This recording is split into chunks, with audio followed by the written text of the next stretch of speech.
Um, Welcome everyone. Welcome to the third lecture in Labor Code lecture series organized by Labor Access and Lawyers for Labor.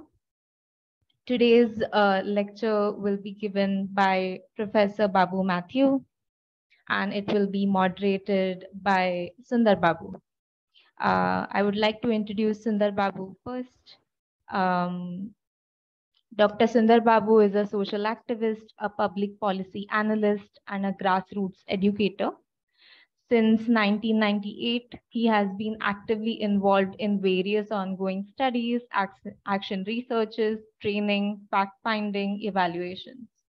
He is currently affiliated with the National Secretariat of the Working People's Coalition.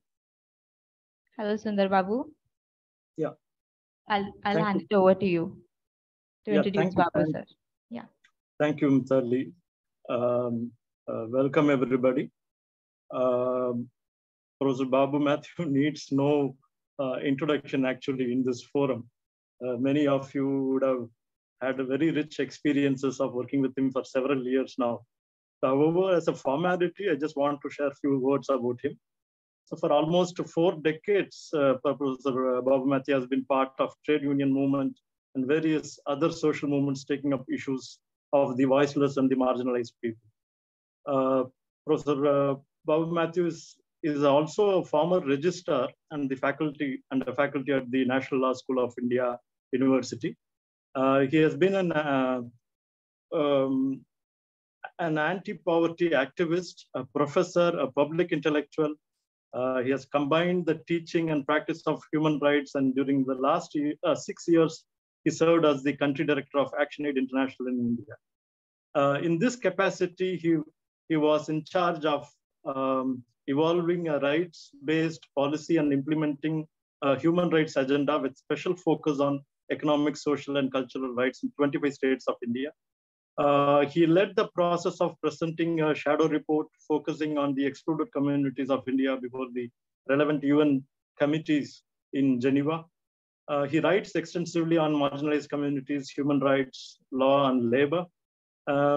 He's also a founder and also an important person with the South Asia Alliance for Poverty Eradication. So he has wide experiences, wide knowledge, and of course he's an expert on this subject. So we first like to straight away listen to him, hear him about what he has to share on the Code of Social Security. Professor Matthew. Good evening to many old friends that I can see on the screen. Very happy to be back in the company of old friends. And it has been a very happy occasion and a happy experience to be associated with, above all, the Working People's Coalition. That's the generic establishment with which I see Labor Access and Lawyers for Labor attached. So that's been an old association, a very educative one. And so I'm happy to speak to all of you once more today evening. And let's hope that through discussions, we can move forward. Yeah, the Code on Social Security 2020, which is what I've been mandated to talk about. As we know, it amalgamates 9 pre-existing laws. And for our purpose today, I think it is important to take note of especially the Employees' Compensation Act. That's the old Workmen's Compensation Act of Bismarckian origin, 1923. The ESI Act of 1948. The Employees' Provident Fund Act of 1952. I leave out mentioning the Employment Exchange Act, Maternity Benefit Act of 61, Gratuity Act of 72, Unorganized Workers Social Security Act of 2008. All these were the ones which have given us coverage in terms of social security, especially for the organized sector. While that is its major limitation, I think the fact that many of these laws came into existence immediately after independence is worth taking note of, especially ESI and EPF. That's 48 and 52. And I'm one of those who subscribes to the opinion that it was part of a coherent macroeconomic policy which India adopted immediately after independence. And I'm especially referring to the industrial policy resolutions, the Industrial Development and Regulation Act. And that is what laid the trajectory for self-reliant industrial development at that time. And it was felt that labor should also have a recognized place in that process. And therefore, not only recognition notionally, but also in terms of concrete rights. So it was part of the macroeconomic framework, and that I think we should always keep in mind. Of course, in addition to what I mentioned, this legislation also repeals the Cine Workers Welfare Fund Act and the old Building and Other Construction Workers Act of '96. As we know, the new code has not yet been brought into force, and hence all the repealed laws continue as of now. Now, this session is not meant to be exhaustive. It's difficult to do so within a limited time frame. At some stage, we should break it up and go into even more detailed discussion, especially valuable if we can contrast the repealed law concretely with the proposed law. And I think, especially for those who want to get into the details of labor jurisprudence, that's a useful exercise for some later time. So on this occasion, I would give higher priority to communicate a few important ideas. And while doing so, while I was trying to regulate the time frame for myself, I decided that I will probably focus a little more on ESI and EPF as compared to gratuity, maternity, and employees' compensation. Above all, for lack of time, and also for a strategic reason that if you're thinking of maternity benefit and the old workman's compensation, if we are in a position to get ESI for the unorganized sector, then maternity and the equivalent of workman's compensation already gets covered. I'm aware that Working People's Coalition has already launched a campaign asking for ESI for the unorganized sector. That is a right step, and that's also the reason why I think this session also deserves more focus on those aspects. The code opens by saying what it seeks to do. And in that context, it says to amend and consolidate social security laws. It goes on to say its goal, I emphasize and draw your attention to the word, its goal is to extend social security to all employees and workers in the organized sector and the unorganized sector. So that's a useful thing we must hold on to. And that it also would like to cover other sectors. So in terms of a goal, it's a very ambitious one. And then to what extent is that goal facilitated is another question. There is a difference between concretely facilitating a goal of the enactment and enabling movement in that direction. And I think this code can at best be described as trying to do the latter in a very weak manner. But whatever is offered, even in a weak manner, I don't think we should lose sight of it. Now, this code primarily applies to the organized sector. And why do we say so?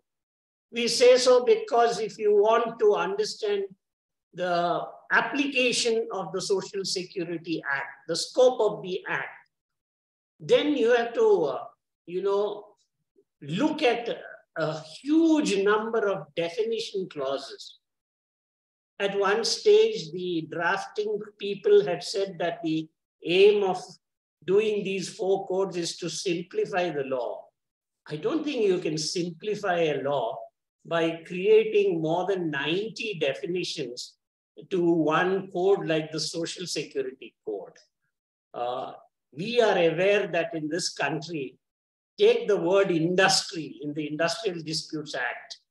That word was debated in the Supreme Court for 30 years.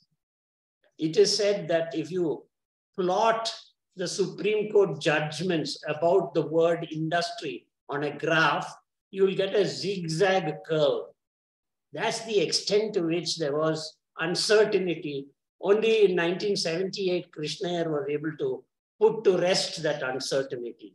So if you bring in 91 definitions into a particular statute, how the hell can you call it simplification?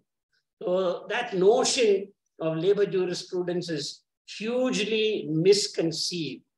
However, for our purpose, we must all take note, and I'm sure we've already done so because we've been discussing these matters now for many years. The best way to understand the scope of this statute is to look at the first schedule to the Act, to the code. The first schedule is like a summary of the extent to which the code applies, to whom does it apply, under what circumstance. So it's in a columnar form, and those who have not yet done so would certainly benefit by doing that. And that's where the clarity to understand the Social Security Act begins. There are 2 hugely restrictive definition clauses. One even more restrictive than the other. The first one is about establishment. Establishment uses a couple of words which are very commonly used in labor law. For lack of time, I will not get into it, but I would subscribe to the opinion that when we want to cover unorganized labor, we should not simply surrender to the popular impression that nobody from the unorganized sector is covered by the term establishment. That's worth further investigation and creative application. The other limitation, the other restrictive definition pertains to numerical limit. So when it comes to the EPF, it says, you should have 20 or more if the Act must apply. When it comes to ESI, it says you must have 10 or more if the relevant portions of this code must apply. But I think you must take note, especially those of us who are already engaged in a campaign for ESI, that ESI language is 10 or more persons. I draw attention to that for a reason which is connected with the manner in which we might get over the difficulties that are created in respect of gig and platform workers. But I'll come to that if necessary at a later stage. The number relating to 10 is indirectly invoked, even in relation to gratuity, even in relation to maternity, especially with reference to shops and establishments. And then, of course, when it comes to the old Workmen's Compensation Act, then the relevant definitional characteristic is surpassed, and you go to look at second schedule, and second schedule enumerates 49 categories so far as Employees' Compensation Act is concerned.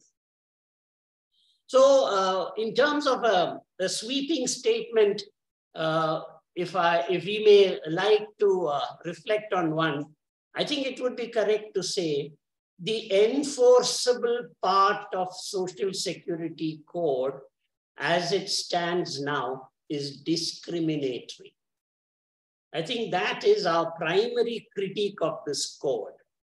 And when we say discriminatory, it's not a passing phraseology. Whom are they discriminating? They are discriminating the vast majority against a small section. You are saying 93% are not qualified for social security of the proper type, but the remaining 7% may get what is described in the bulk of the Social Security Code. So actually, whatever provisions are applicable to the unorganized sector, that begins in chapter 9 of the code. So all the remaining earlier chapters, of course, leaving out the definition ones, if you're looking at the remaining part of it, you know, it is dealing with the organized sector, and that is less than 7%. So what does the law do? What does this code seek to do? It provides 5 statutory type of benefits. But we must be careful to take note of the fact that even though it is written into the statute, these will also be schemes, whether it is ESI or EPF, or the way in which they plan it is that it's through the instrumentality of delegated legislation. And from that point of view, the EPF, Employees Provident Fund, is provided for in Chapter 3, Employee State Insurance in Chapter 4, Gratuity in Chapter 5, Maternity Benefit in Chapter 6, Employees Compensation in Chapter 7. It retains the Welfare Board for construction workers with the old rate of cess, but with more exceptions provided. So, which means that the total collection of cess will be lesser. And it also exempts residential construction with less than 50 lakhs as cost of construction. It introduces the Welfare Board for gig and platform workers through section 114, subclause 6. I'm of the opinion, tentative proposition is this seems to be a later, thinking which came later on, because it looks like a lateral induction. It does not become part of the original flow of the code. It has been laterally inducted and it stands out in that manner. And for that reason, I'm further tempted to say these provisions have been incorporated based upon the lobbying strength of the aggregators. This is not a step in order to facilitate gig and platform workers. No, this is a preemptive measure taken by the aggregators, and they have succeeded in providing 2 definition clauses for gig and platform workers in a manner in which they seek to exclude gig and platform workers from the entire labor law. Of course, we can't take that line down, and many of us are working in order to overcome that legal trap which they have created, but that is another matter. In addition, it provides 12 types of welfare schemes, and that is for the unorganized workers. These are just mentioned, not even spelled out. They are mentioned, and it is said that the central government and the state government together, they can spell out certain welfare schemes. And what is even worse when it comes to welfare schemes is there's no guaranteed source of income in order to make those welfare schemes work. However, right at the outset, and I say it at the outset so that all friends, who are participating in this discussion take note of it, that so far as the numerical limits are concerned, let me draw attention once more. You see, if it is EPF, then you have a numerical limit of 20. And if it is ESI, you have a numerical limit of 10. Now, that's the reason why EPF and ESI cannot be made available to the unorganized sector. But interestingly, and perhaps in keeping with what I described as the goal, the future intention of the statute, the central government can alter the numerical limit. And they can do it in two ways. One is the central government may expand the application of the entire code through a suo motu action and establish it, extend it even to establishments where the number is less than 6. So that's an interesting provision, and we must take note of it for our ESI campaign and EPF campaign, if that is also considered to be a worthwhile campaign to take on board. While I am on that question, I personally feel that whatever social security was given to us, in the early years after independence, should not be sacrificed by the trade union movement of the unorganized sector. Why are we inclined to do that is an interesting question. And perhaps on that, we must have deeper discussions. I'm glad that Working People's Coalition has taken up ESI. But I'm asking, why is it that we need to drop EPF? We'll come to that in a, probably it is at this stage that I must also mention that we must demand full coverage of social security. And if you go by ILO convention, which talks of 9 standard social security measures, 8 are available through the ESI, and 1, namely retirement benefit, is available through the Provident Fund. And if you look at G20, India is very going gung-ho about G20. What is happening when you look at G20 countries that are where India is the president currently? If you look at the contribution in relation to social protection made by the countries of the G20, India is at the bottom of the list. We are 19th in that rank. On the other hand, we boast that, we are at the top 3 or the top 5 from time to time. So when it comes to citizens' welfare, this is where we are. Probably it's only Indonesia, which is 0.1% below us. So it's a tragic situation. And there is obviously a very strong case to increase, India's investment from budgetary sources. What is referred to as progressive taxation. What we have now in India is regressive taxation, where the tax burden is spread to the bottom of this pyramid, especially after GST. And those at the top of the pyramid continue to make unimaginable profits and get away as if they owe nothing to the country. So we must reverse that. And that's a political demand that should be made, especially by organizations such as Working People's Coalition.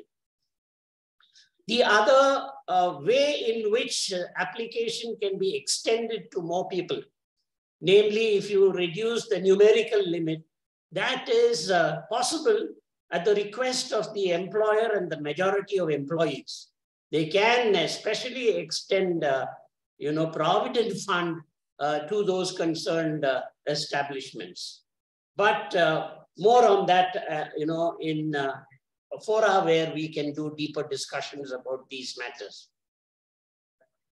So I'm repeating the question, can these provisions be used in order to extend Provident Fund and ESI to the unorganized sector using special powers of the central government? The answer is yes, provided the requirement of establishment is satisfied. And those are, again, a bit technical, and I skip that for the time being. When we talk of an employee, there is another opening, and that because employee is also a definition clause which attracts the jurisdiction of this code. Employee, fortunately for us, includes a person declared to be an employee by the appropriate government. Fortunately, not just by the central government. So you can enlarge the list of employee, because it is employees who are covered by the Social Security. You can enlarge that list, and that can be done by the appropriate government. So we must get into the lobbying mode vis-a-vis appropriate governments in order to make maximum benefit of that provision also. I then, move on to the Employees' Provident Fund. We know that Employees Provident Fund Act of 1952 is the one that has been substituted. But by and large, those provisions are reproduced in different language. However, there is need for us to do a more, detailed comparison of what was there in the EPF Act and its schemes and what is now provided here. While getting into that aspect, I must mention that if you look at the code through different stages of its drafting, the second version, 2.1 version of the Social Security Code, did not even give place for EPF and ESI. It was drafted without EPF and ESI, can you imagine? And so the question that we must take seriously note of is how come that early effort of 2.1 draft was given up by the time we reached this draft? I'm happy that change has happened, but that change is not the consequence of some trade union demand. And that's even more interesting. That change is because even the pro-employer mood that has been created in different corners of India, even that constituency could not stomach the idea that the old EPF and ESI must be written off. And for that reason, obviously, that has been restored into the Social Security Code. Please note, it was not there in the original draft. And there are more aspects related to the original draft, which for lack of time, I'm not going into. So when you look at what is provided in Chapter 3, Employees Provident Fund is what the Chapter 3 is called. It says the central government may frame a scheme to be called the EPF scheme.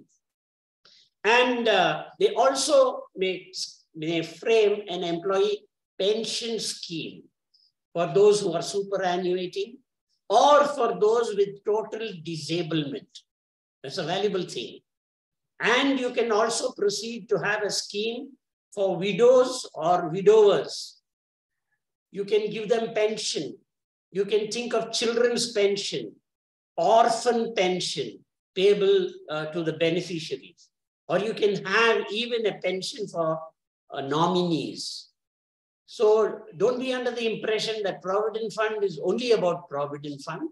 It also takes on board pension, and even the code contains that. Needless to say, that was the framework of the 1952 Provident Fund Act.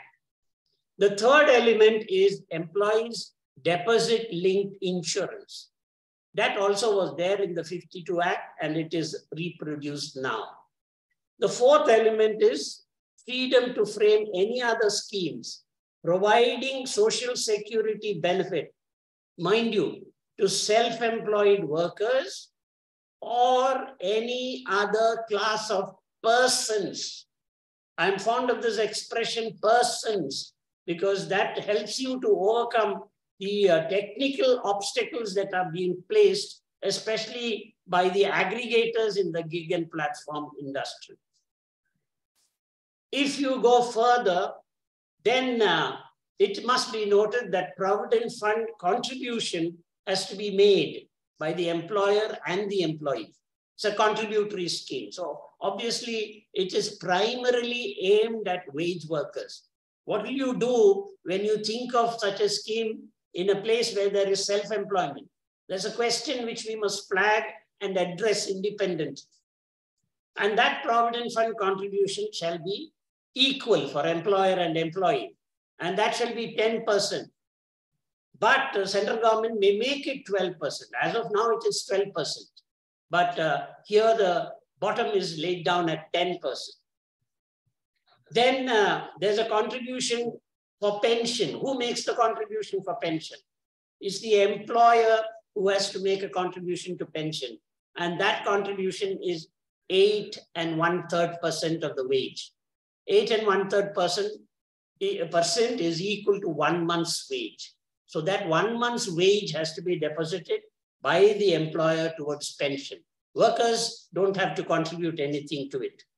In addition, the employers must also contribute not more than 1% towards deposit-linked insurance.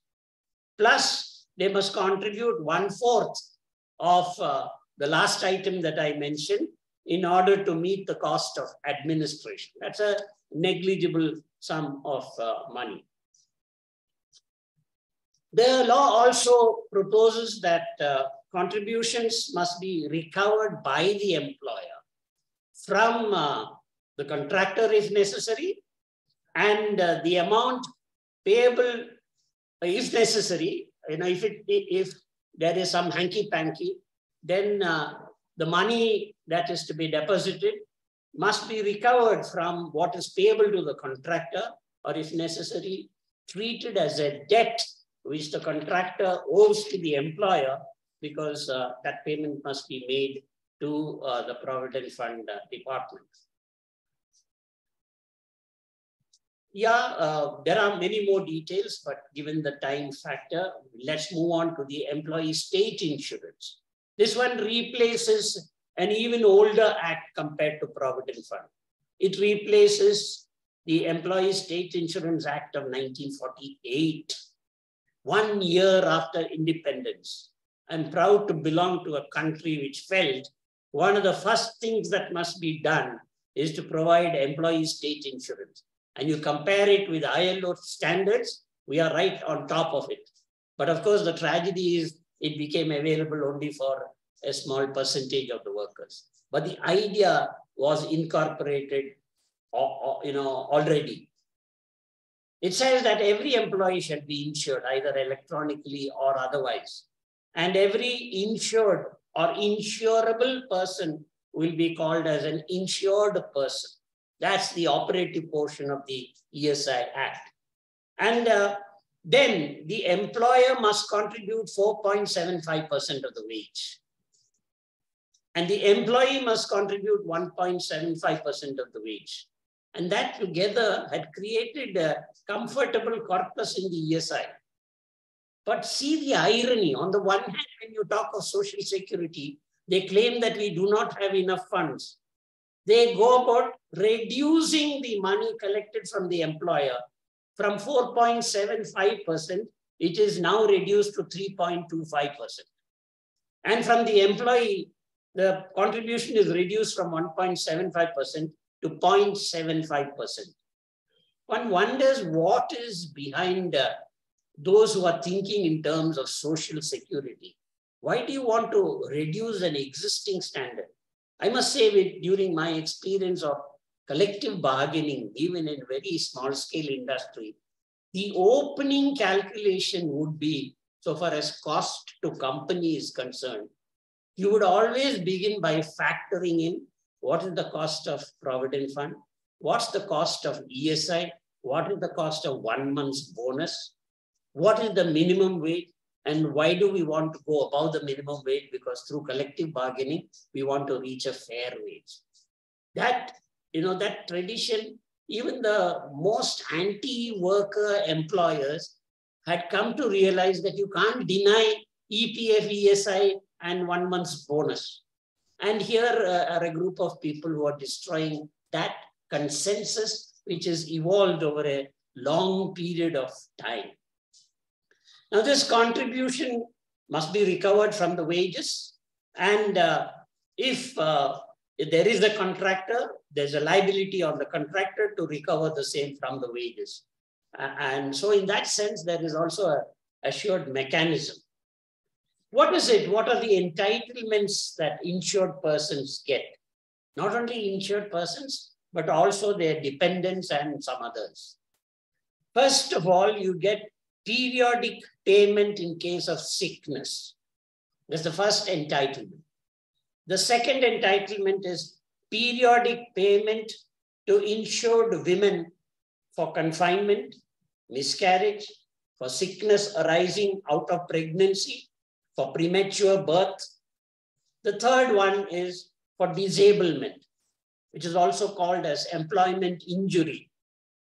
Here, non-law friends must remember an expression And that is the achievement of Indian labor jurisprudence over several decades. That expression, it's a legal phraseology which has become irreversible. And that phraseology is anything arising out of and in the course of employment, above all in the context of employment injury. So if that definition is satisfied or that phraseology is satisfied, then the liability becomes established. So to the extent that, when a tea supplier, a young boy is crossing the railway tracks and the train runs him down, then the case law is he is employed in giving tea to workers, and that accident must be treated as arising out of and in the course of employment. So that's a beautiful extension theory in Indian compensatory jurisprudence so far as workers are concerned. So we have that benefit through case law, and now through statutory provision, it has been built in. So that is for disablement. There are different types of disablement. On some occasion, we must sit and, break up all the different forms of disablement and understand it. Then the next fourth one is for death on account of employment injury. And the fifth one is for medical treatment. This is also called as the medical benefit. And the last one in that category is funeral expenditure. So that's the list of, upfront entitlements that you can get through the employee state insurance. In addition, there is occupational disease. This is an area where we need to do much more research. It's a gray area, but I'm happy to mention that especially in Tamil Nadu, there are a few people who are working round the clock on issues related to occupational disease. And they also have the support of a doctor, Dr. Manivelan, who is very deeply dedicated to understand occupational diseases. Now, the ESI Act has Schedule 3, which refers to occupational diseases. It's a long list of what is an occupational disease, but these are outdated diseases. These are diseases which were traced, many decades ago. Now you have much more knowledge development, and therefore you need to update those lists, and that is necessary. However, the only law which has got something to say is ESI and workmen's compensation, the older workmen's compensation. So if there is an occupational disease covered by Schedule 3, which we must get revised in order to take on board more contemporary occupational diseases, then that will be treated as an employment injury. And that will be treated as an employment injury arising out of and in the course of employment. So back to our good jurisprudence, and that scope is there, but requires a lot more work.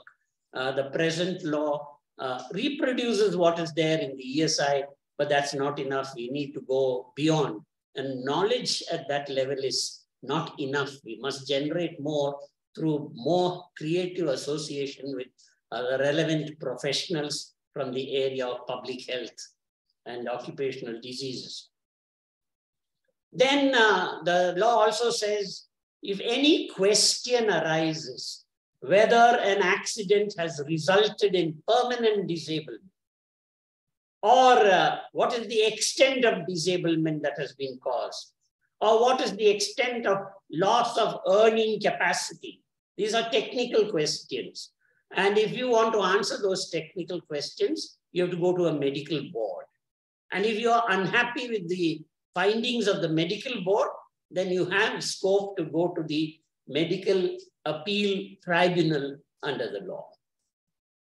If an insured person dies, then dependents' benefit shall be payable at prescribed rates. And dependents, that's a long list as to who are members of the family of the insured person, may include the widow, the widower, the parents, the children, the minor brother, unmarried sister, grandparents, widowed sister if such a person is a minor. So it's a long list which is worth taking note of. The next one is medical benefit. This medical benefit is available to a member of the insured person's family. And that family again is described in section 232.33. It includes the spouse, the minor child, the dependent children, unmarried daughter, dependent parents, and so on.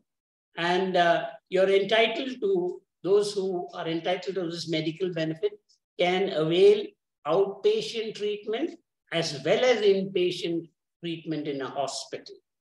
And this may even cover, and that's a beautiful provision, cover an insured person after superannuation, or after voluntary retirement, or after premature retirement.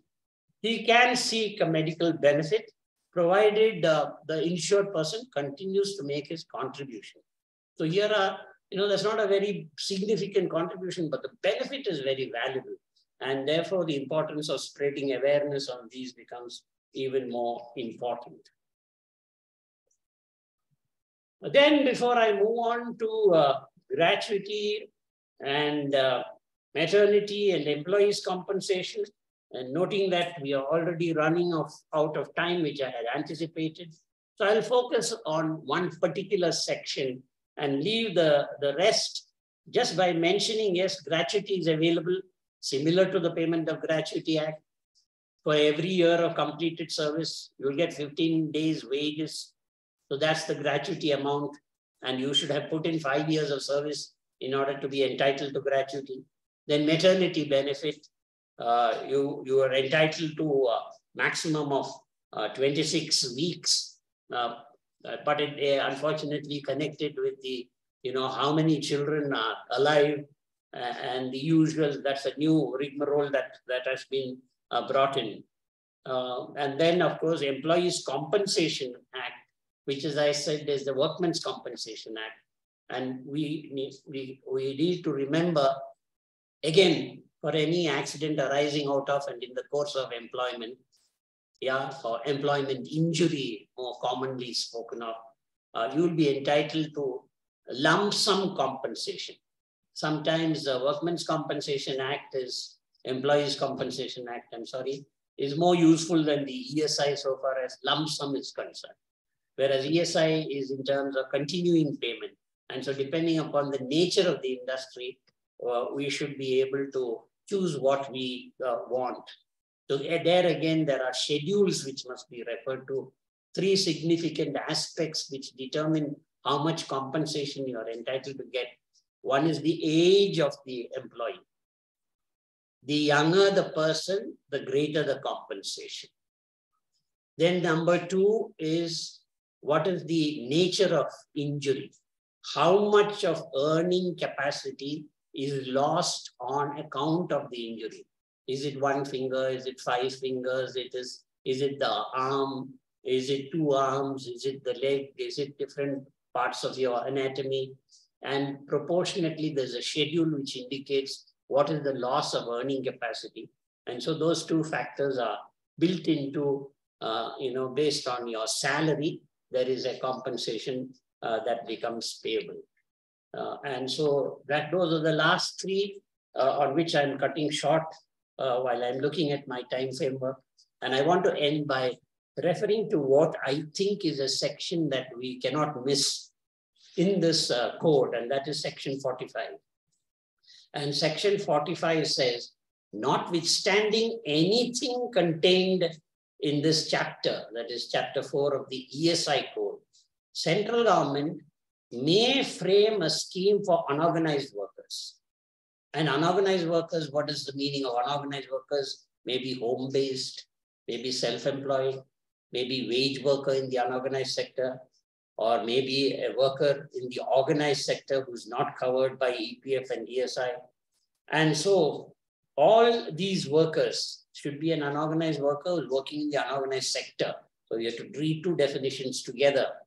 And also in respect of gig and platform workers and members of their family, the central government can come up with a scheme for providing benefits that are admissible under this chapter. So that's another interesting provision which will be invoked for competitive reasons in the days to come. You're aware that Rajasthan government has decided to provide some welfare benefits for gig and platform workers. Same kind of announcement was made by the Congress party in Karnataka even before the election results were known. So there is, I'm told there is a competitive spirit for the BJP government also to come forth with something in order to benefit gig and platform workers. So thank you, friends, for your patient listening.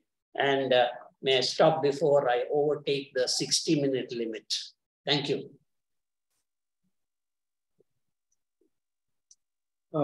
Thank you, Professor Babu Matthew, for covering a wide canvas of issues related to the social protection in the context of the 2020 Code on Social Security. I am myself reflecting too much on what you have said. I mean, you had given rise to many issues. It has provoked me to think in different directions right now. Thank you so much. I mean, to summarize what you said, I mean, it's going to be very difficult for me, but I'll try to summarize what you have said. So firstly, you've given us a very detailed input into this code about how discriminatory it is due to its arbitrary definitions, which leads to exclusions by default. With this exclusion will be in millions, definitely that is very clear. And so one thing which I understand is that this does not recognize the Social Security as a right, as a matter of right. So it in that way is a deviation from the constitutional obligations. And you have given us a lot of inputs. I mean, now within our campaign, particularly the WPC-led the ESI campaign, I think we need to look into the definitions aspect. I mean, we need to emphasize on standardizing the definitions that have come up. So there is also need now, I think, to be specific and demand for the full coverage, which includes the EPF along with the ESI.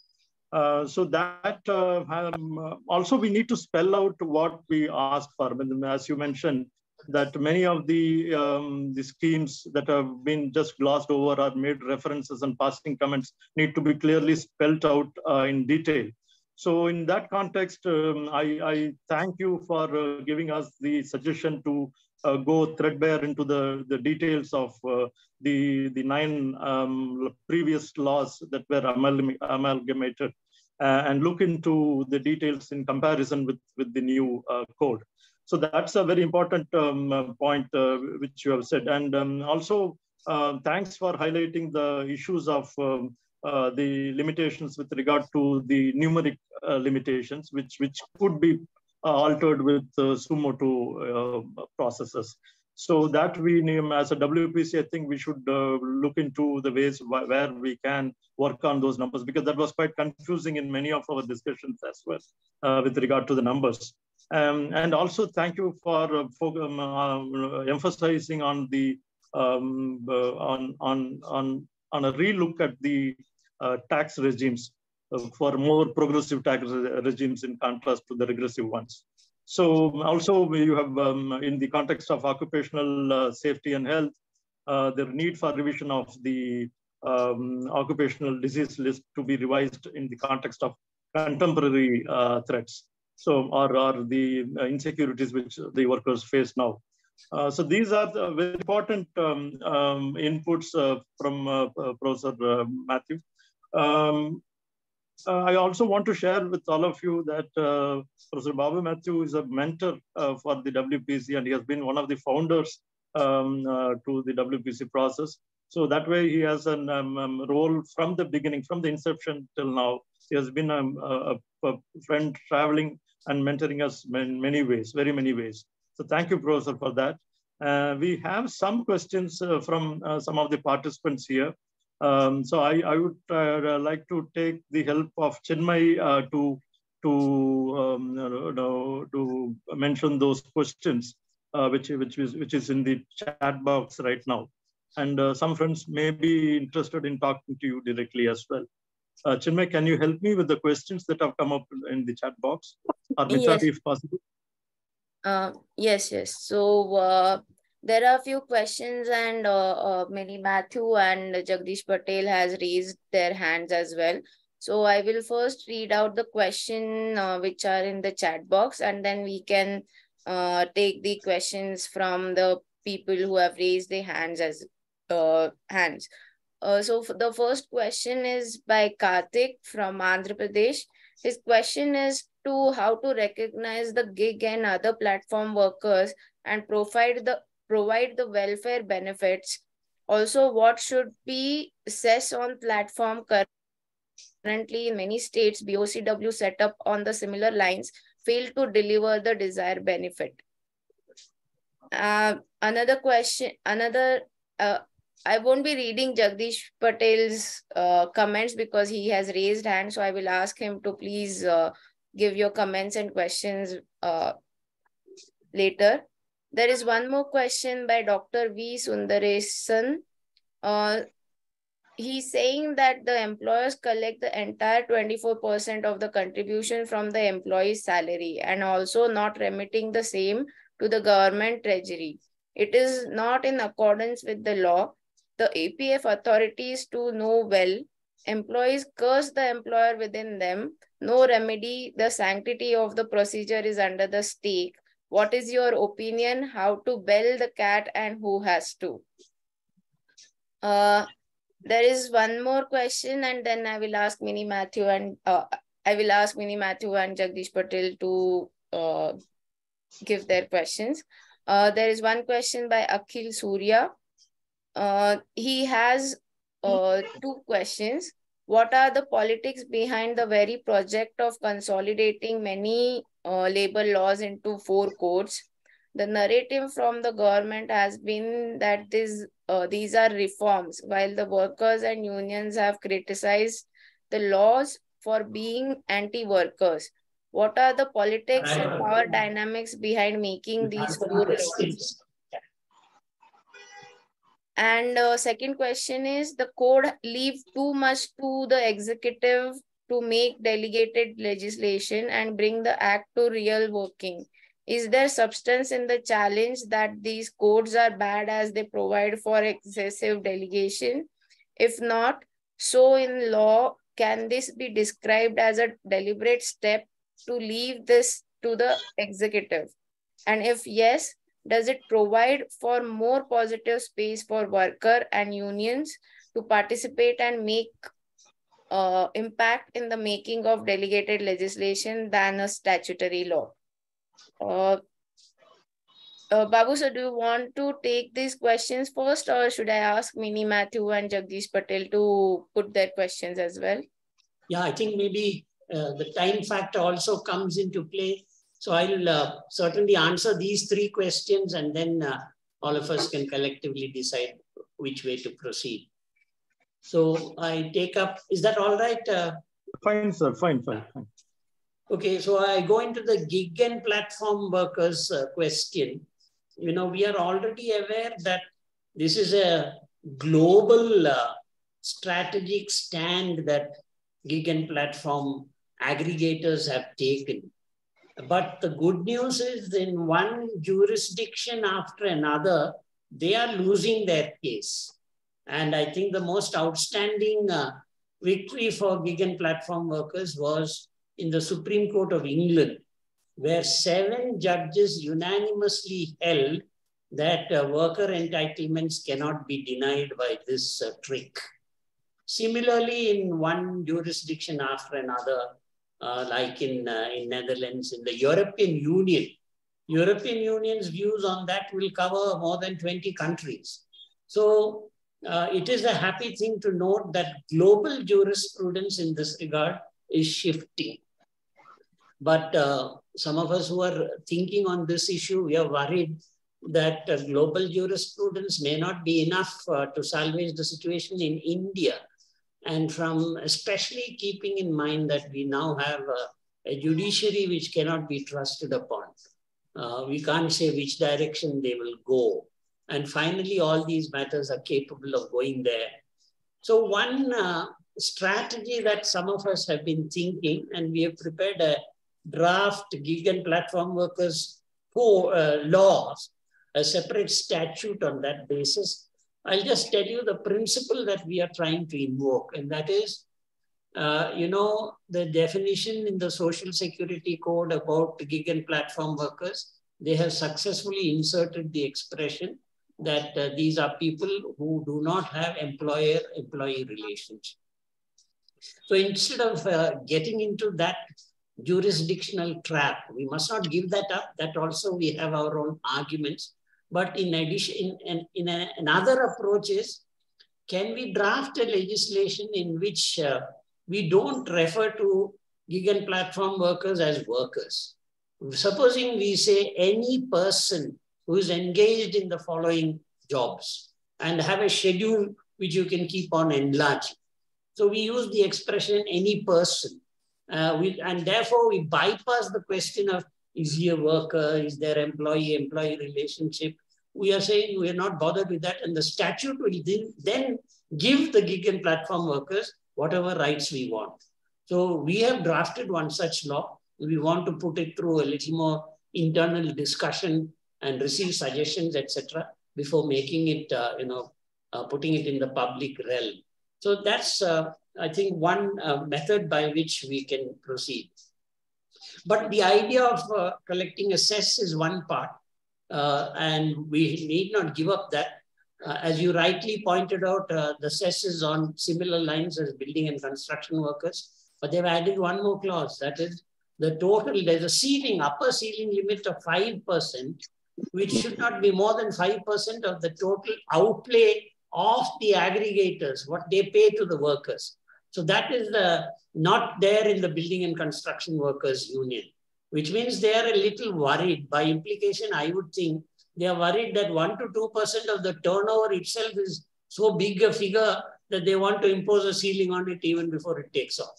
That's an interesting insight, I think, but it's difficult to get hold of the turnover of these companies, and I think we must do more work on that. That's a partial response to what you have mentioned.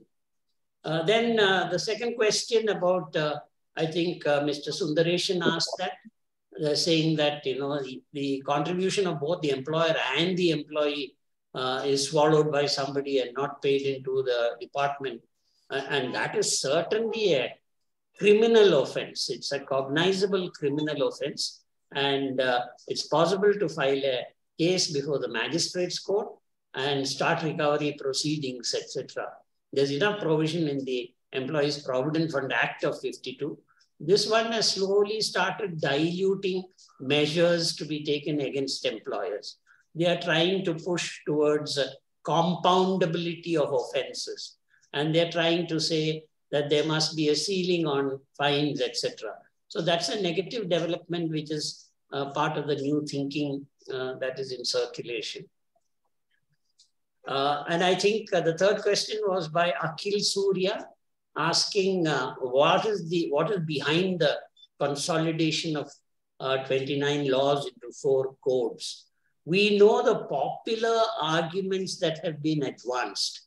So let's touch on those popular arguments. The first one was ease of doing business. Now, if you look at, it's the World Bank which brought this into play. And they have identified 10 parameters on the basis of which you can rank a country to find out what is the level of ease of doing business available. And when you examine those 10 parameters, not one parameter deals with labor issues. So, you're invoking a concept which is not applicable even according to the authors. Moreover, what happened was the Chinese delegation appears to have bribed somebody in the World Bank who is in charge of fixing these ranks. And as a result, I think now ease of doing business has gone under. So that's the state of the first argument. The second argument, of course, is flexibility of labor. Flexibility of labor is imported from the augmented Washington consensus. That is where it originates. And when we are talking of the unorganized sector, what's the meaning of flexibility?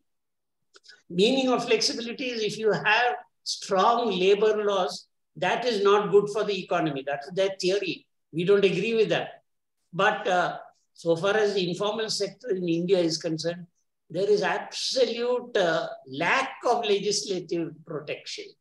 So when the floor level is so much at the bottom, what flexibility are you talking about? There cannot be any more flexibility than what exists now.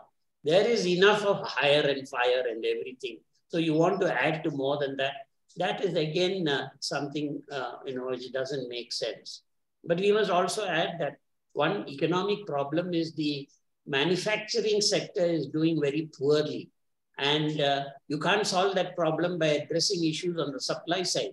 Whereas on the demand side, there is consensus at a national and international level that you have to increase the purchasing power of people.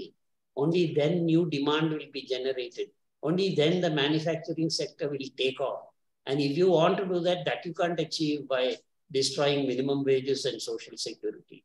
So on all those scores, I think it's an ideological assault, but it's from our point of view, a hollow ideological attack, which we must respond to.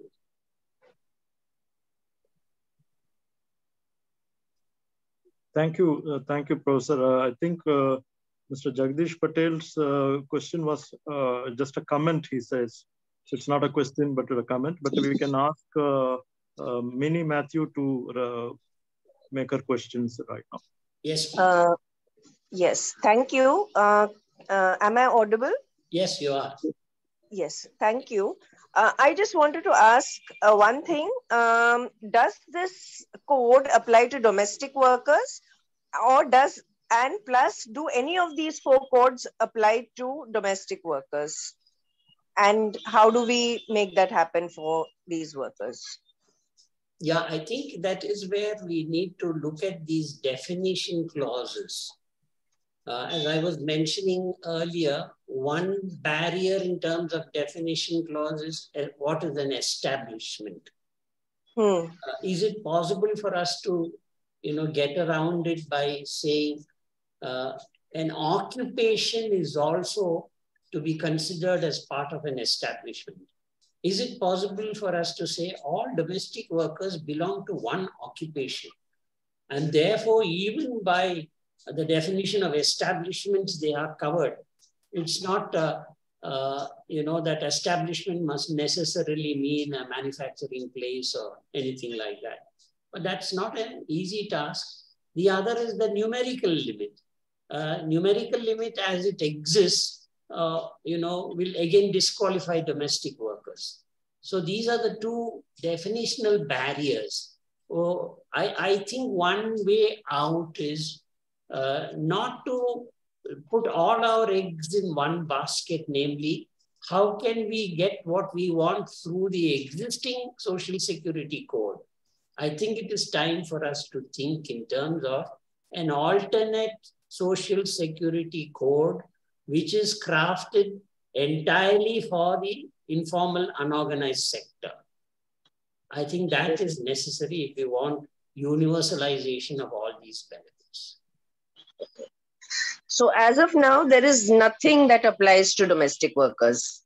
Yes, these will be the 2 barriers.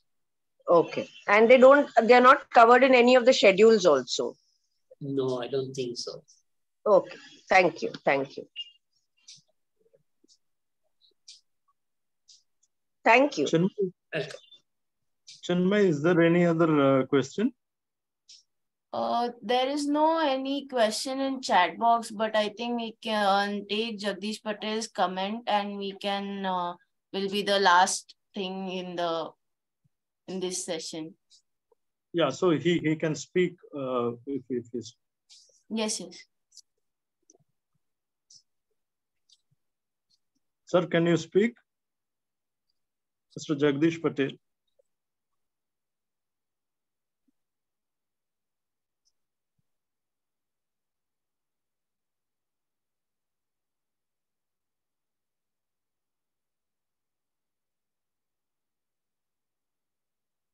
No, no, sir, you are not audible.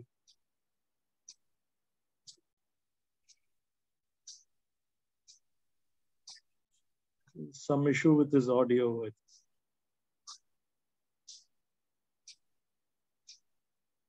So, Chinmay, can you read out his comment then? Because there's some difficulty with the audio, it seems.